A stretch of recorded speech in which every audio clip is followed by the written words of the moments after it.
Sócrates, lo que es la filosofía para Sócrates, aquí ya podemos hablar de filosofía. ¿Os acordáis que al principio dije que estamos hablando de episteme en las épocas iniciales? Aquí ya podemos hablar de filosofía, ya se habla de filosofía. Más, la filosofía es fundamental para la formación de los ciudadanos, de los jóvenes. Bueno, los ciudadanos eran todos bastante jóvenes, porque era lo único que les permitía realmente entrar en participar activamente en la polis. Pues había que tener una formación adecuada en este sentido.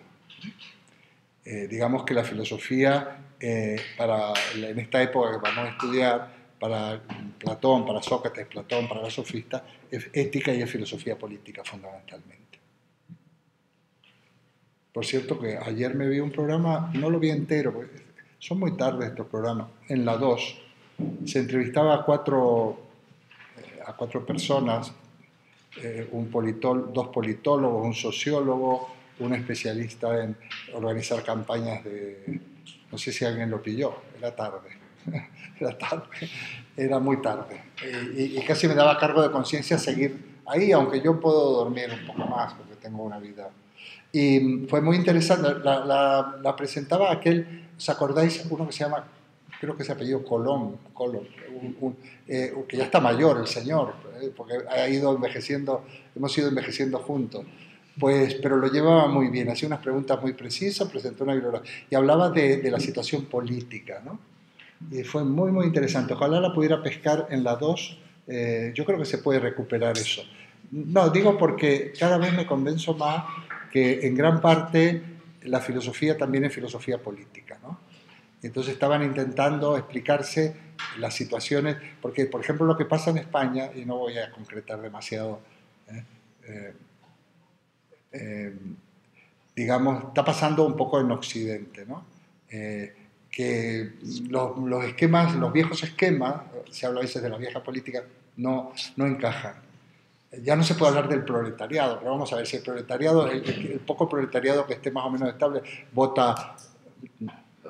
¿A quién vota el proletariado? Claro. Bueno, y entonces hablaban de un tipo de gente que está, por un lado, formado por gente desencantada, por gente que está al margen, por gente... Y entonces hay una nueva base. Hay otros que hablan también de la multitud, hay otros filósofos, ya no los que estaban ahí. Bueno, también se hablaba de Bauman, acordaos, aquel de Indignado. Bueno, yo creo que por ahí van los tiros de investigar cosas. Entonces se hablaba de que se intenta asociar, bueno, hablaban de una cosa que es un poco novedosa para mí, yo lo había oído, son los megadata, ¿no? ¿Suena eso? ¿Os suena? ¿A alguien le suena? Pues digo para no contar, los megadata o los big data. Los big data. Bueno, ¿qué ocurre? Fijaos que son mejores que las encuestas.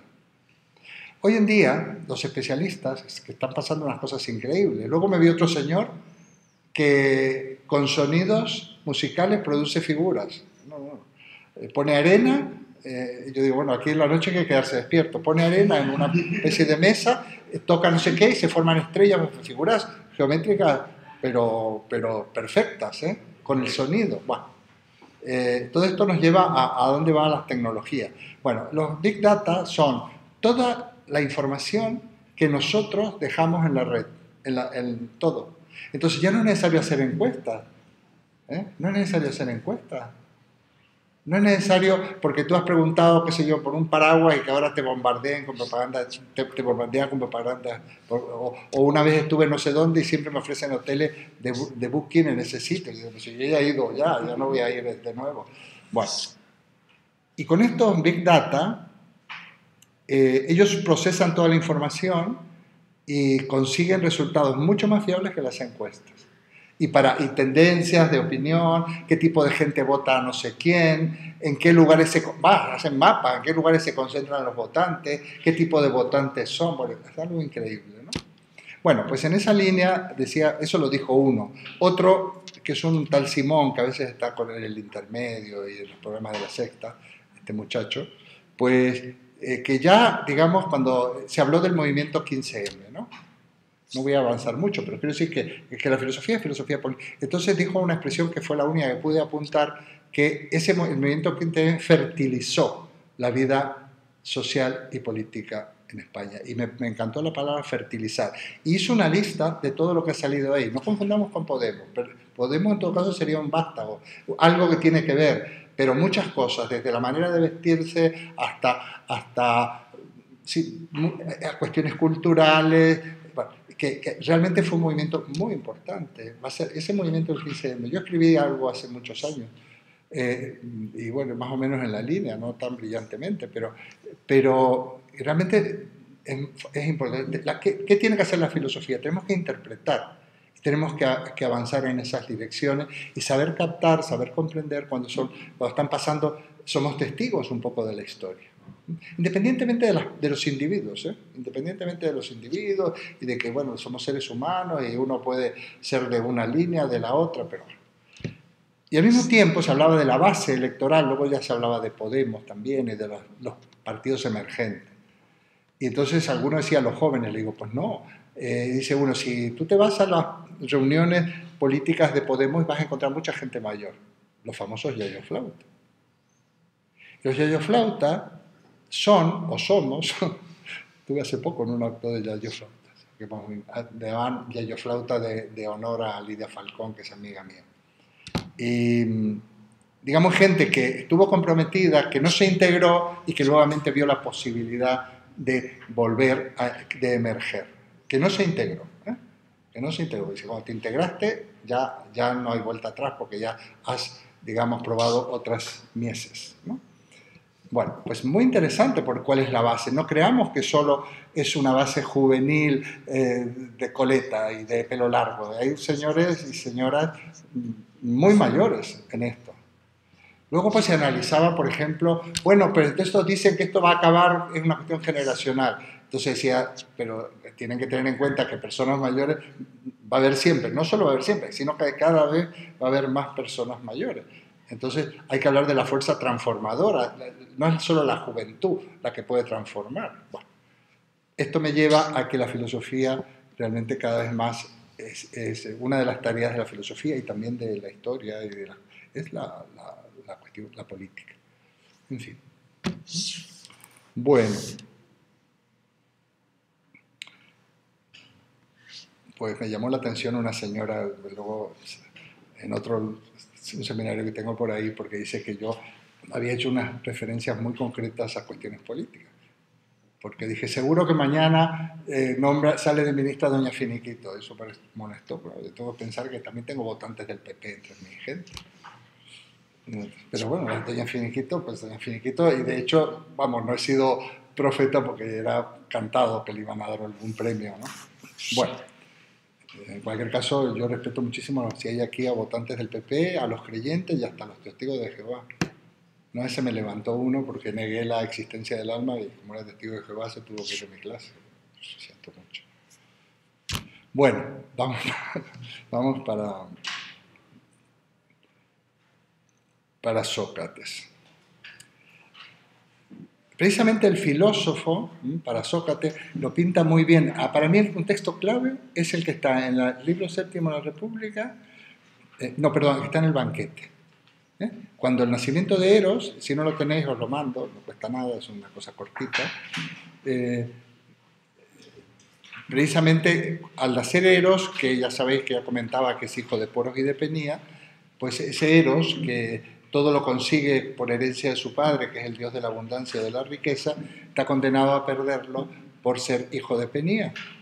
No puede atesorar nada, no puede guardar nada, no puede decir yo ya he llegado aquí, ahora yo aquí ya me quedo porque ya lo tengo. Siempre, porque si te estancas y te conformas, terminas perdiendo, ¿no? Entonces siempre será necesario seguir buscando. Interesante cómo precisamente pensar es buscar el sentido. Estamos condenados a ser buscadores del sentido. Nos aburriríamos de lo contrario. De hecho, cuando conseguimos algo, parece que ya lo tenemos amarrado, se nos empieza de alguna manera a desdibujar, a volatilizar y realmente tenemos que seguir en la pista, ¿no? De algo. Es una de las grandes paradojas, ¿no? Cuando veamos la segunda parte, el final, con Husserl, bueno, no, sí, la voy a ver, bueno, depende. Si el año que viene ya no, porque ya me mandan a hacer yayo flauta de verdad. Pero lo que en el curso que haga ahora, en el segundo, sí todavía voy a estar. Y, ¿cómo es?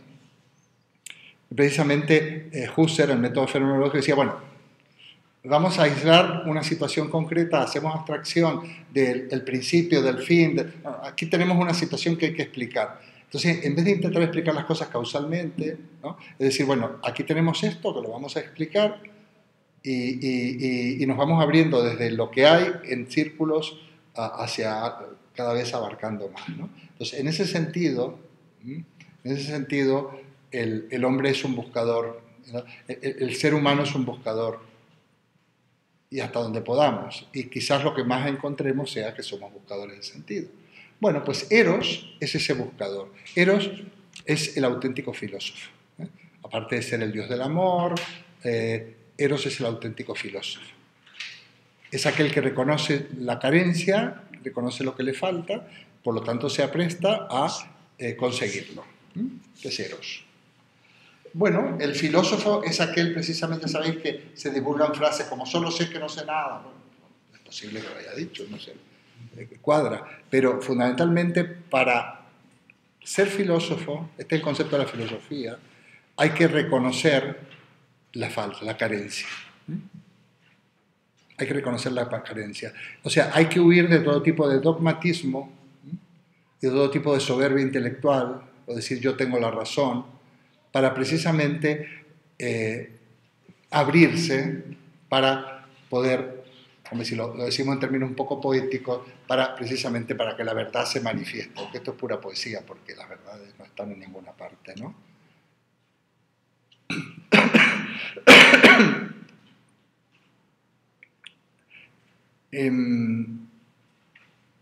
Hay unos textos que se me están viendo a la cabeza muy interesantes en esta línea, ya los comentaremos en algunas cosas. Entonces, primero es esa actitud de reconocimiento de que nos falta todo.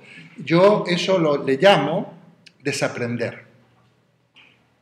Tenemos mucho que desaprender para poder hacer sitio, así como se nos llena el disco duro o lo que sea, para poder hacer sitio a las cosas, pero tenemos que desaprender, porque o hemos aprendido de una manera equivocada y esto nos ha traído muchos problemas. A lo largo de los años que yo llevo en este oficio, los problemas van cambiando. Pero yo me acuerdo cuando éramos jóvenes, esta formación moral de tipo de corte judeo-cristiano, oscurantista y del pecado y del sentimiento de culpa, pues trajo muchos problemas a la gente. O sea, cosas naturales se las hacía ver como pecado, como algo abominable, como algo sucio, como algo... Y es tremendo, porque eso se inyecta en tu conciencia y es muy difícil quitártelo, ¿eh? Es muy difícil asimilar, relacionar ciertas cosas con cosas pecaminosas o con cosas de las cuales tú tienes que sentir culpable. No digamos todo lo que se ha avanzado en esa línea. Imaginaos, por ejemplo, la gente que tenía unas opciones sexuales diferentes a las mayoritarias. Pues esa gente ha sufrido muchísimo porque han sido, bueno, ¿qué voy a contar? Han sufrido porque no han podido sentirse personas normales, porque se los ha culpabilizado, porque han tenido que estar en el armario, porque a ver, ¿cómo le doy este disgusto a mis padres? Cosas por el estilo. Es terrible lo que sea. O sea, así, y eso es porque hemos aprendido, hemos introyectado una serie de conocimientos que nos lo han metido dentro o han entrado dentro y a partir de ahí nos han dominado. O sea, el peor enemigo es el enemigo, digamos, la peor opresión es la opresión que se instala en nosotros mismos, ¿no?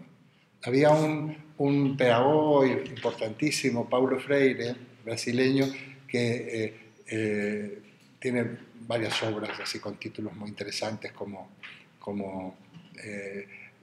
por ejemplo, la educación como práctica de la libertad o pedagogía del oprimido. Entonces decía que había que expulsar al opresor que tenemos dentro.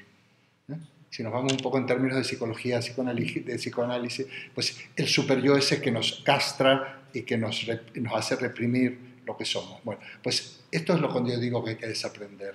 Del mismo modo que si somos incapaces culturalmente, de ver el mundo como que está y siempre tenemos que adjudicarle a un creador, porque hay un principio, y un origen y un final, porque bueno, o que tiene que haber otra vida. Yo no respeto que la gente crea que hay otra vida, pero si realmente eso entra, cala muy hondo, pues te puede llegar a que te lo tomes en serio, que bienaventurados los pobres, bienaventurados los que sufren, porque de ellos será el reino de los cielos. Entonces te sientes prácticamente un privilegiado porque te están dando por todos los sitios, ¿no? Bueno, entonces en ese sentido digo yo que la actitud filosófica no solo es desear conocer, sino que es también reconocer la ignorancia, como diría Sócrates, y que en este caso sería como un desaprender. Fíjate que uno se da cuenta a estas alturas de la vida de todo lo que habría que haber desaprendido, y eso que yo he desaprendido a paso acelerado, y no me ha alcanzado la vida para desaprender, no me alcanza. Y entonces, cuanto antes espabilemos, pues mejor será. Bueno, pues eso, Eros precisamente es el que construye su propia, es el filósofo, es el ser humano también. Entonces aquí estamos como la filosofía adquiere un carácter eminentemente antropológico, porque dicen a veces los libros. ¿Qué quiere decir eso? Bueno, que la pregunta aquí es, ya ha dado paso la pregunta por la physis a la pregunta por uno mismo, por el ser humano en la medida, el ser humano como individuo, el ser humano como miembro de la sociedad. Por eso las cuestiones son la polis, por las cuestiones son pues la felicidad, cómo se consigue, etcétera, etcétera. O sea, la búsqueda de la armonía, ¿no? En esto estará Platón y estará Aristóteles también. El método, el filósofo en esta época, de la época de Sócrates, el sofista, es eminentemente maestro. Es maestro. Filosofía, por eso digo yo también, en algún otro lugar que he tenido, cuando he estado en México, la pedagogía, la auténtica filosofía. También. Porque una filosofía que no se concreta en la enseñanza, en la formación, para que la gente pueda seguir construyendo este mundo, esta sociedad, pues ¿qué sentido tiene? O sea, la pedagogía como incidir efectivamente en la cuestión, en la sociedad. Son muchos los que dicen, no, esto no tiene ninguna solución, no tiene otra solución, la solución es la educación. Eso se dice mucho, todo lo que pasa es la educación. Bueno, perfecto, ¿y esto cómo se hace? ¿Quiénes son los agentes de la educación? Entonces, por supuesto que también es importante, el filósofo es maestro, es pedagogo. Ya sabéis que de pedagogo viene de paidos, que significa niño, conductor de niños. Entonces, y de jóvenes, ¿no? Es un pedagogo. Pues, y precisamente, educar, es lo que hacía Sócrates, es respetando la libertad del otro. Porque el maestro auténtico, esto se le adjudica a Sócrates, y yo creo que con justicia, el maestro auténtico no adoctrina. El maestro auténtico suscita, motiva, interroga, interpela, para que el discípulo busque sus propias conclusiones, saque sus propias conclusiones, ¿verdad? Entonces este método de pregunta, bueno, es eso, es suscitar, es plantear cuestiones para que sean los interlocutores o los discípulos los que realmente lleguen a unas conclusiones. No dar las cosas como hechas, no dar las cosas como cerradas. De ahí decíamos en algún momento que uno de los fundamentos de los diálogos platónicos era presentar los problemas de una manera abierta, incluso distribuida entre distintos personajes, para que en el fondo sea el lector el que llegue a algunas conclusiones. Es verdad que hay una orientación y se puede saber dónde está Sócrates, tal, pero de todas maneras me parece un modo bastante respetuoso, ¿no? Por este motivo, en un determinado momento, Jean-Paul Sartre, ya sabes, el filósofo existencialista francés del siglo XX, deja de escribir ensayos filosóficos y se dedica al teatro. se dedica al teatro y tiene unas obras de teatro maravillosas que además las conoceréis, las conocéis y se consiguen fácilmente, que se llama Puerta Cerrada, Muertos y Sepultura, Las Moscas, La Puta Respetuosa, etcétera, etcétera, ¿no? Entonces es muy interesante porque plantea, en vez de hablar de la libertad, hacer un ensayo sobre la libertad, plantea, digamos, una situación tremendamente agobiante donde se ha perdido la libertad, ¿no? Bueno, o el tema de la culpa, el tema de la crítica a esa concepción escrupulosa judío-cristiana que tanto daño nos ha hecho en las moscas son los remordimientos, ¿no? Y Orestes es una aldea que se llenaba de moscas hasta que va una especie de redentor y se lleva las moscas, tocando la flauta. Bueno, la verdad es que es una manera, fijaos cómo de alguna manera ese ideal socrático, muchas veces el propio Paulo Freire, la educación como práctica de la libertad, estamos en lo mismo. Cada persona tiene derecho a decir su palabra, dice Paulo Freire, porque si tú no eres capaz de decir tu palabra, no vas a poder reivindicar tus derechos y te van a tapar la boca y no te vas a poder enfrentar a una dialéctica poderosa que son aquellos que te dominan. Y aprender a leer y escribir no es solo aprender a leer y escribir, sino que es aprender a utilizar tu palabra. Es muy, muy interesante este método de Paulo Freire. Bueno, pues esta es la mayéutica socrática. Técnicamente, o sea, el término quiere decir, ya sabéis que mayéutica es la actividad de la comadrona, y así como la comadrona no da luz al niño, sino que ayuda a que la señora dé a luz a la criatura, del mismo modo el maestro no da luz a la verdad, sino que permite y ayuda a que el discípulo alumbre la verdad. Porque la verdad, en cierto sentido, esto es muy de la línea socrático-platónica, está en nuestra alma, está en nuestro interior. Es interesante también esta perspectiva, que también lo podemos ver en Descartes y en otros autores, porque de alguna manera también la vida lo corrobora, sin caer en ningún tipo de idealismo extraño, pero la verdad está en nosotros mismos en muchos aspectos, ¿no? O la solución está en nosotros mismos, o la respuesta está en nosotros mismos. Y eso, en la medida que somos capaces de mirar en nuestro interior, de mirarnos a nosotros, podemos descubrir una serie de pistas, sobre todo si no estamos en la alienación del ruido, ¿no? Donde nunca te encuentras con ti mismo, ¿no? O estás viendo la tele, o estás jugando, o estás con el móvil, o qué sé yo, el ruido permanente, el permanente estar ocupado, el ser incapaz de estar contigo mismo o en silencio o en determinadas situaciones favorables a la introspección y a la reflexión, ¿no? Pues esto también es otro elemento importante. No es que la verdad nadie nos la haya puesto, esto es metafórico, pero sí que está en nosotros muchas veces. Porque entre otras cosas sería terrible que la solución a los problemas, o mejor dicho, sí, las respuestas a los interrogantes, ¿os acordáis que yo hablaba de que los problemas pues, son algo, realmente un problema se siente, un problema es algo serio, estas situaciones límite, muchas veces está en nosotros, no está en que triunfe tal político, que haya tal solución, está en nosotros. Y no solo eso, que no podemos fiar la resolución o la respuesta a cuestiones, no podemos depender de las circunstancias. Pues ahora 4 años más de penuria porque no sé qué. Bueno, pues será para ti. Sí, muy mal y te da rabia, pero tu vida sigue, ¿no? Y hay muchas salidas, no tenemos que depender. Nuestra vida no depende de ciertas cosas. Hombre, si se nos quitan cuestiones básicas y fundamentales, no podemos ni comer, ni atender nuestra salud, ni alimentar a nuestros hijos, bueno, ya la cosa es dramática. O sea, la libertad tiene que ver mucho con las posibilidades. Si tú no tienes posibilidades, no eres libre, aunque no estés entre rejas. Esos niños que salen en la televisión ahí, que no tienen ni agua potable prácticamente, viviendo en charcos, pues esos chiquitos no son libres porque no pueden optar por nada, no tienen posibilidad. Hay una dialéctica, elección, capacidad de elegir, pero sí hay posibilidades, ¿no? Hay posibilidades.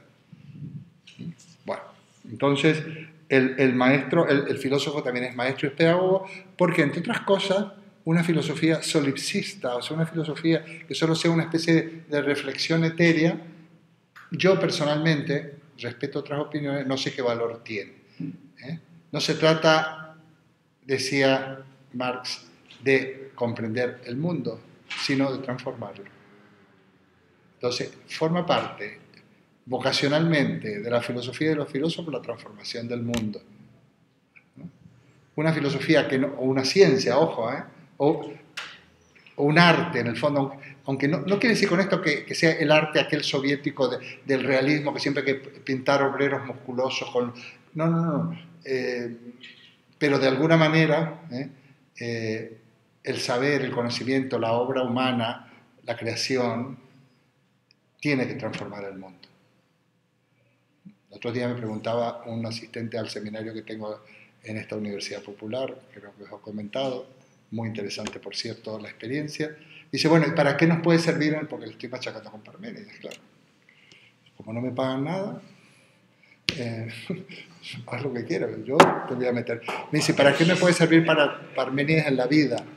¿No? Y yo digo, bueno, ¿y para qué te sirve ir ver las pinturas negras de Goya o la quinta?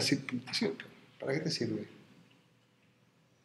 No te sirve para nada, pero te sirve. Aunque luego se puede demostrar que también puede servir para más cosas, ¿no? Que profundices en tu pensamiento crítico, en tu inteligencia crítica y te permita desaprender y te permite ver las cosas, ver debajo de la alfombra y, en fin, y ver un poco más. Bueno, entonces es fundamental esa actitud. O sea, ese es Sócrates de alguna manera. Y también es Platón. Yo reivindico bastante a Platón. A Platón se lo hace culpable del desastres más enormes en la historia de la filosofía, sobre todo los alemanes del siglo XIX y XX. Nietzsche lo responsabiliza de cantidad de cosas. El propio Heidegger dice que la doctrina, en una obra que se llama La doctrina de la verdad según Platón, del ocultamiento definitivo de la verdad. Y sin embargo, es verdad que Platón pues, era elitista. A ver, tengo un apunte que lo puedo mandar. Él decía que tenía la forma de gobierno que él preconizaba era la aristocracia, pero no la aristocracia que vaya a la duquesa de Alba, sino el gobierno de los mejores. Bueno, Aristos, los mejores.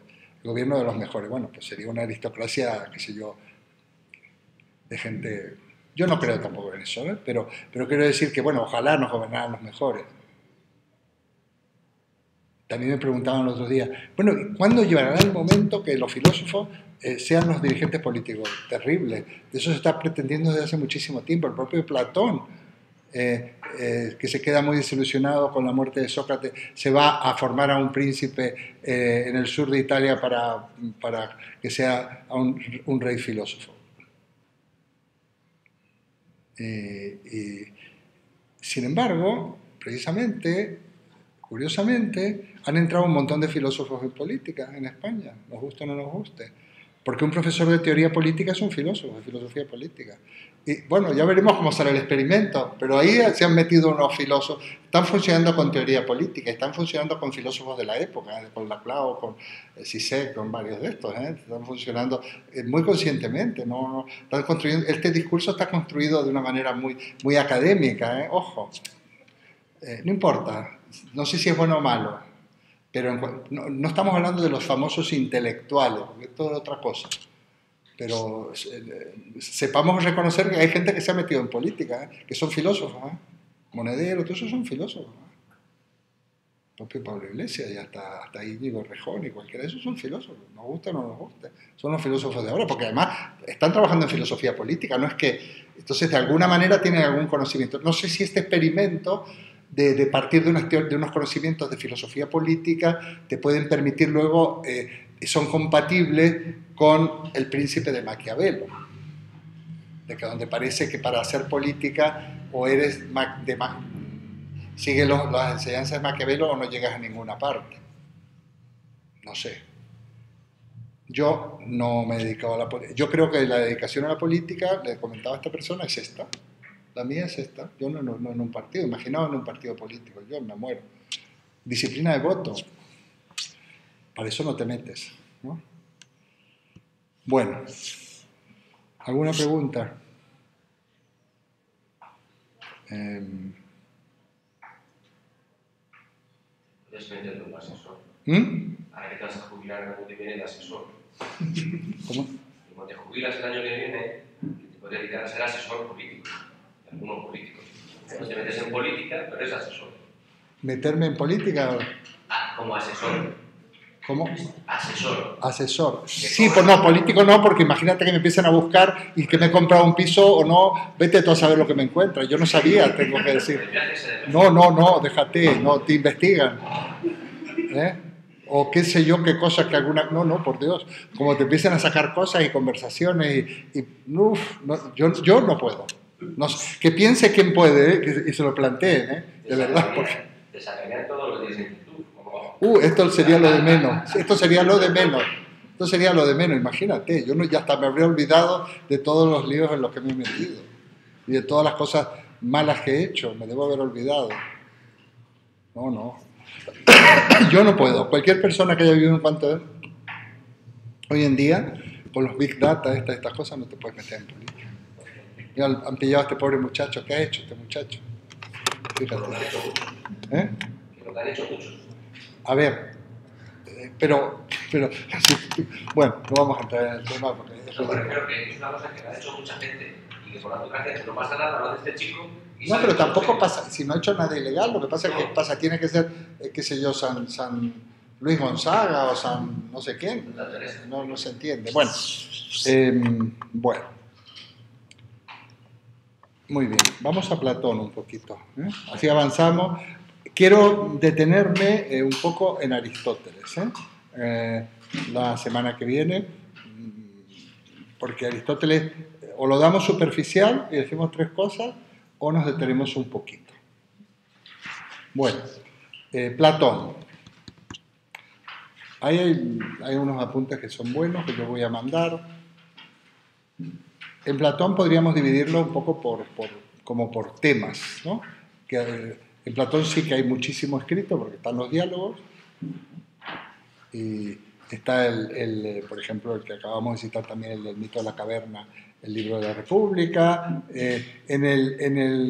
un librito que tiene ahí colgado Escudero, sale, los diálogos los sitúa en 4 épocas, digo, por si lo queréis echar, ni siquiera bajarlo, son 20 y tantas páginas, pero sí echarle un vistazo, y si no, a ver si encuentro yo un fragmento que tengo de Abañano, de la historia de la filosofía, en donde te ponen los cuatro periodos de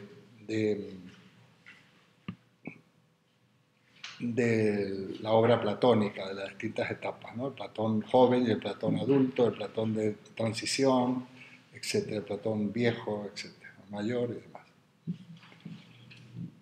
Entonces, pues también su pensamiento, su doctrina va cambiando en función también de la evolución de su pensamiento. O sea, Platón vivió bastante, ¿no? Vivió...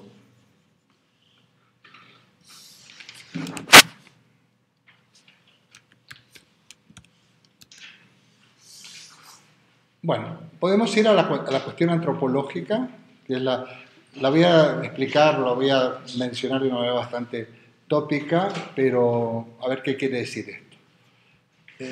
Platón, de alguna manera, es el fundador, o el que recoge la tradición anterior y la proyecta hacia el futuro en Occidente, lo que le podemos llamar dualismo antropológico. Yo ahí estoy bastante de acuerdo, no me gustan las etiquetas, pero el dualismo antropológico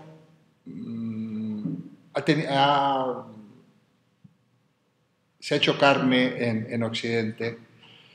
Y el dualismo antropológico consiste ni más ni menos que en considerar que el hombre está formado por alma y cuerpo. Y no me digáis, porque hasta el día de hoy todavía existe la noción, la creencia de que se habla del alma. Bueno, ¿y el alma dónde va? ¿Qué alma? El alma dónde va en la muerte. En algún sitio tiene que ir. Bueno, estamos siempre en lo mismo, ¿no? Si no sabemos ni lo que es el alma. Si el alma es una metáfora, ¿no? Entonces, para Platón el hombre es alma y cuerpo.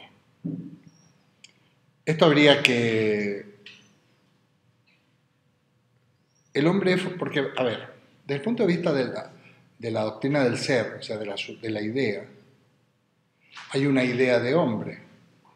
O sea, hay una idea de cada cosa que es, ¿verdad? Cada cosa que existe, hay una idea. Un árbol, un hombre, una mesa, lo que sea.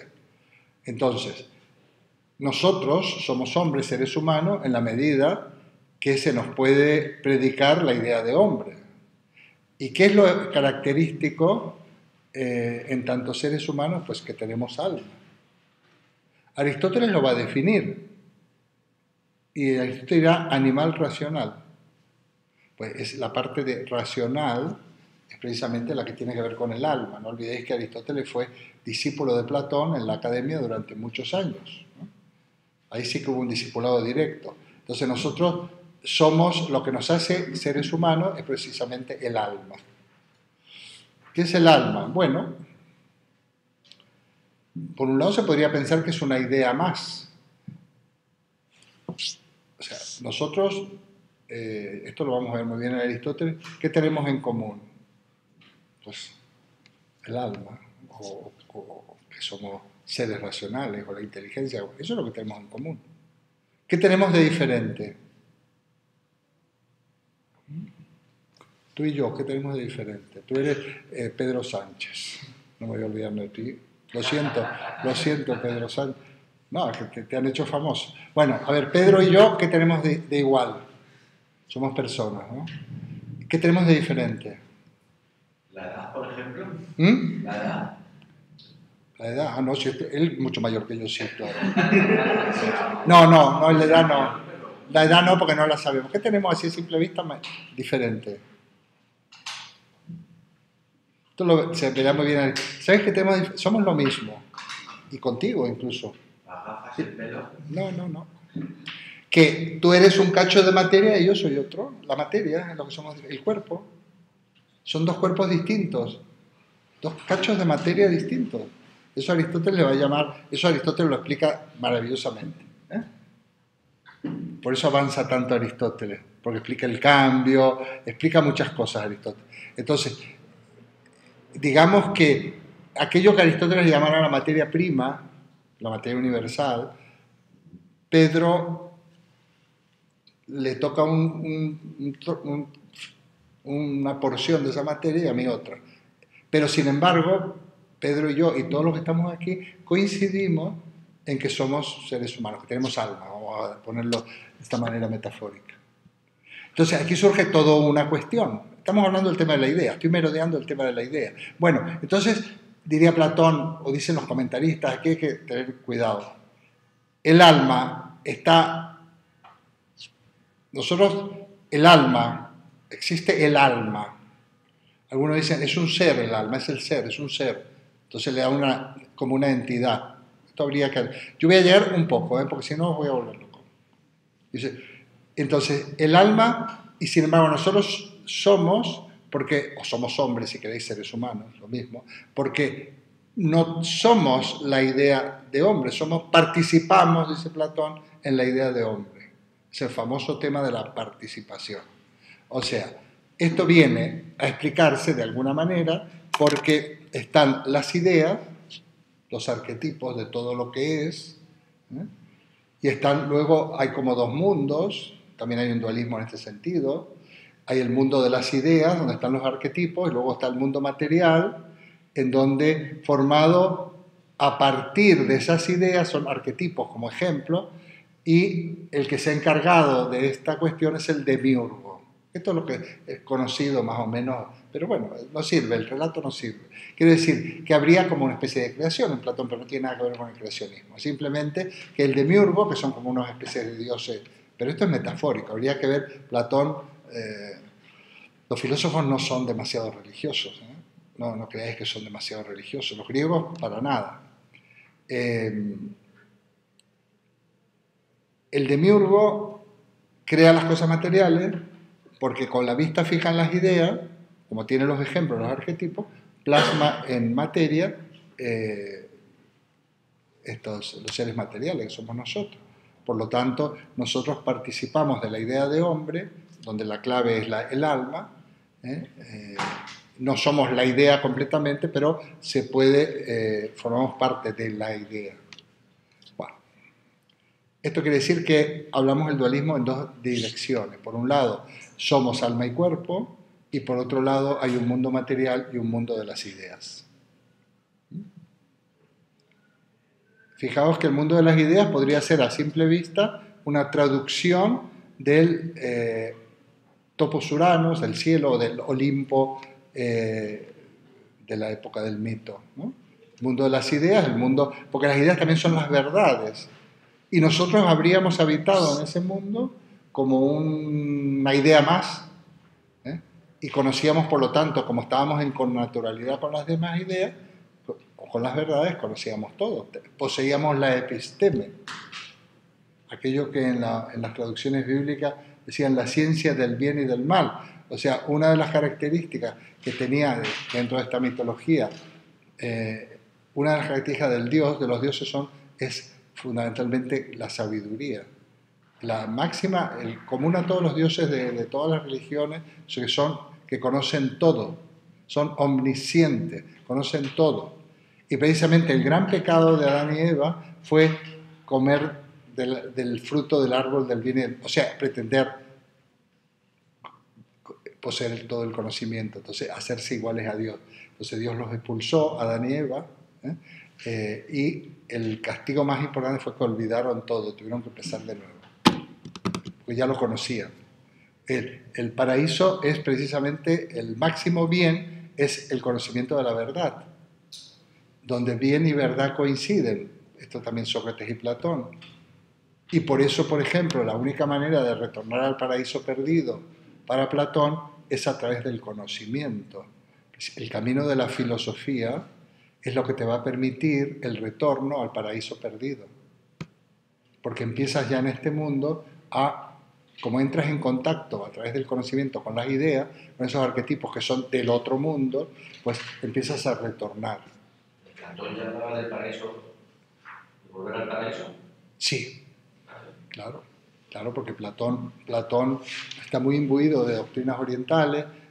Platón dicen que por lo menos en una etapa creía en la reencarnación y en la transmigración de las almas, y entonces Platón consideraba que el que fuéramos materiales, carnales, era un castigo.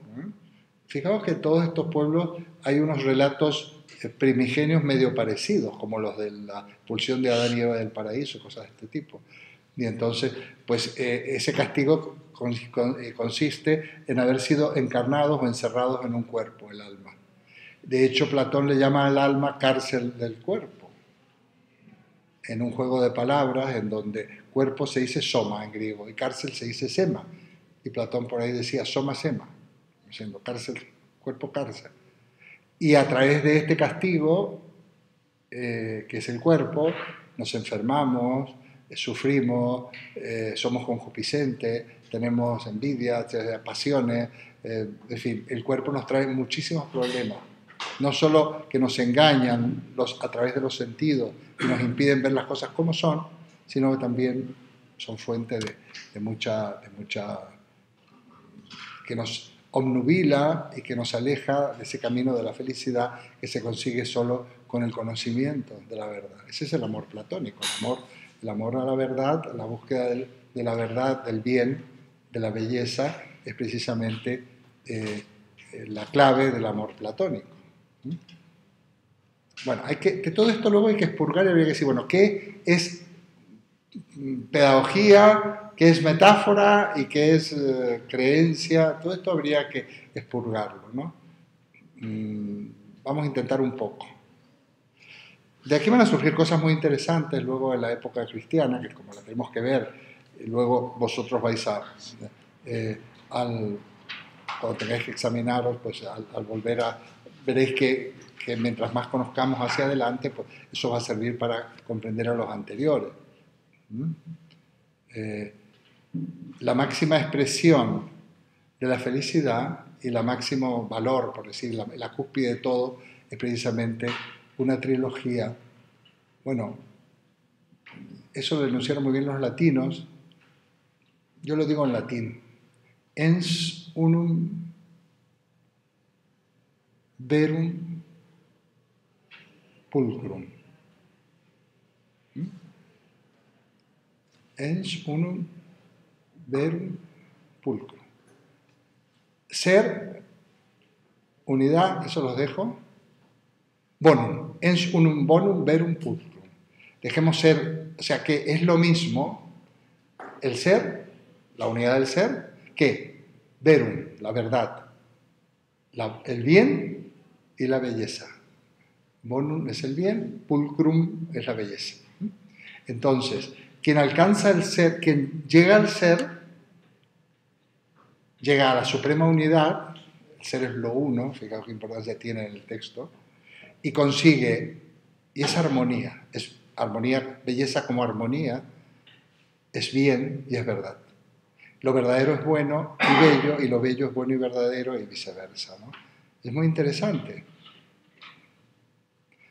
Es muy interesante, porque esto ha sido es como la idea de bien famosa que está en el mito de la caverna, representada por el sol, pues es muy interesante poder profundizar en esta cuestión, porque lo que nos aporta, lo que nos permite encontrar la felicidad, sabiendo que encontrar la felicidad es simplemente reconocerse como buscador de felicidad, no porque se consiga, es poder de alguna manera ensancharnos o crecer en términos del bien, la verdad y la belleza.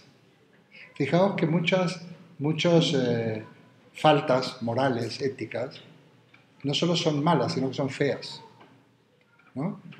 Alguna vez alguien me dijo, bueno, tú eres un esteticista de la moral. No es que sea un esteticista, pero hay cosas que son cutres, que son feas. O sea, hay una serie de digamos, transgresiones éticas, como puede ser la mezquindad, la trampa, la mentira, todo ese tipo de cosas, el utilizar a otra persona, el explotar, que ya no es que estén mal moralmente, que además son feas, son cutres, atentan contra la armonía, son del mal gusto.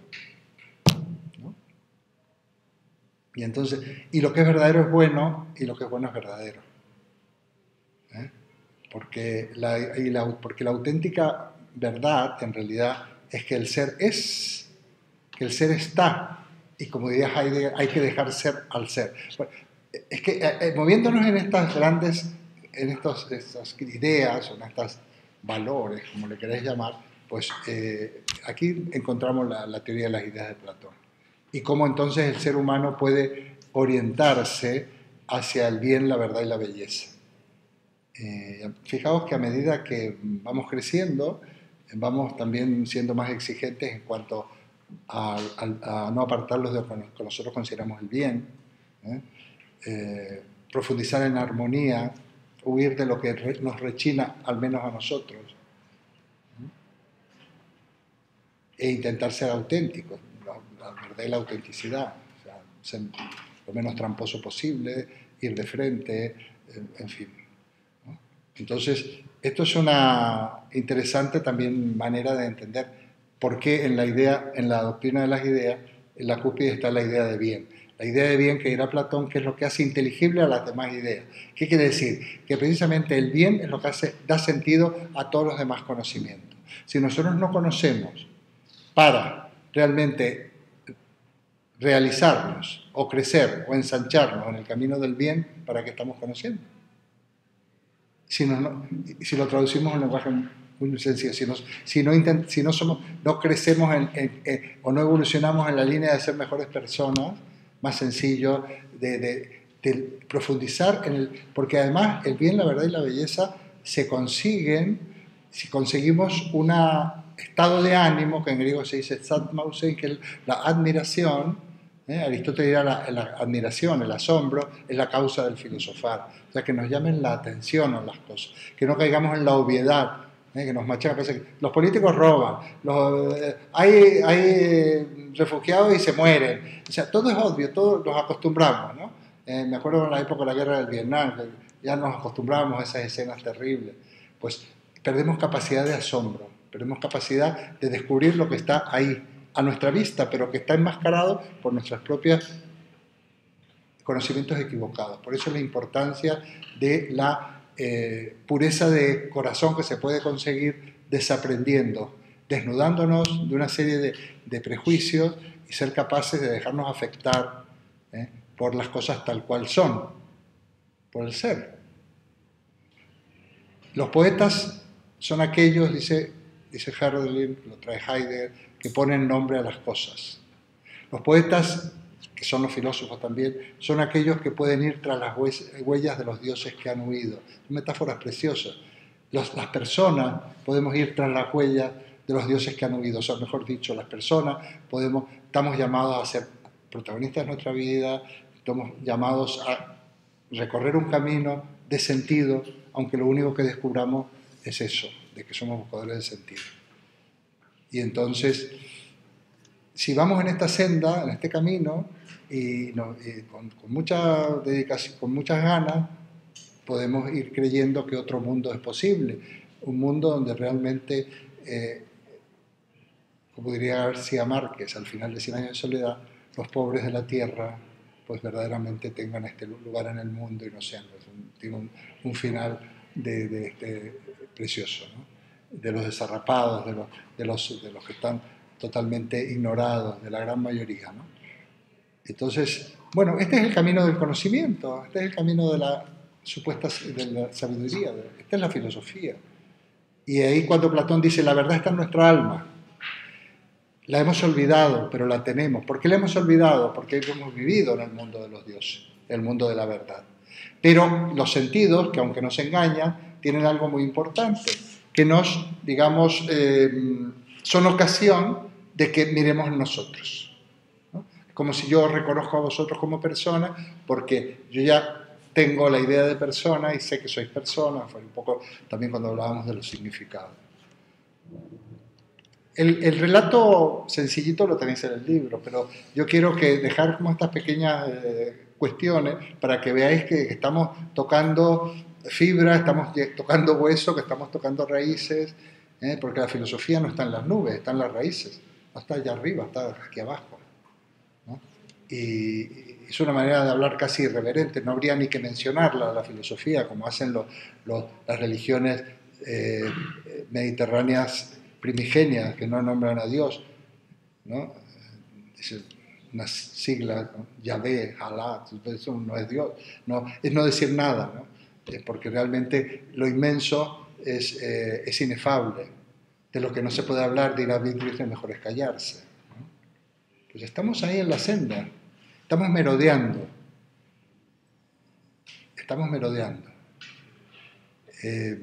Decía Heidegger, somos merodeadores del ser, ¿no? Precisamente dice él, el hombre es el pastor del ser, dice Heidegger. Pura metáfora, no creéis que soy heideggeriano tampoco. Entonces me van viniendo a lo que va a pasar a vosotros, ¿no? Que vais relacionando autores, os vais dando cuenta que todos más o menos han visto lo mismo, pero como hemos caído en la obviedad, no nos conmueve, y es fundamental conmoverse. Y cuanto mayores seamos, más nos tenemos que conmover. Porque no puede ser que vivamos con una caraza, y que además si nos conmovemos de jóvenes, muchísimo mejor. Bueno, pues la semana que viene pues voy a mandar un apunte de Platón, si queda alguna duda, que es muy fácil, las partes así más escolares o el discurso, el relato más conocido, no hay mucho problema, pero sí que voy a insistir en la idea y vamos a ir a un Aristóteles donde vamos a ver la doctrina de la sustancia y de la causalidad, y vamos a ver la teoría del conocimiento y la lógica aristotélica. Es muy importante la lógica, porque de alguna manera también ha llegado hasta nuestros días, el silogismo, todas estas cosas. Bueno, Adolfo, pues nada, te mandaré todo lo que se me ocurra. Vale. Que lo que yo mande, Adolfo comparta, no quiere decir que lo tengáis que leer, pero tengo bastantes cosas y a lo mejor alguno se puede dar una idea o encontrar, como si fuera hoy tenemos muchas facilidades de abrir una carpeta y decir, mira, una cosa de consulta, pues me voy a ver esto, me voy a ver lo otro, ¿no? ¿Cuándo nació? ¿Qué pasó? Cuentan cosas curiosas los libros. Bueno.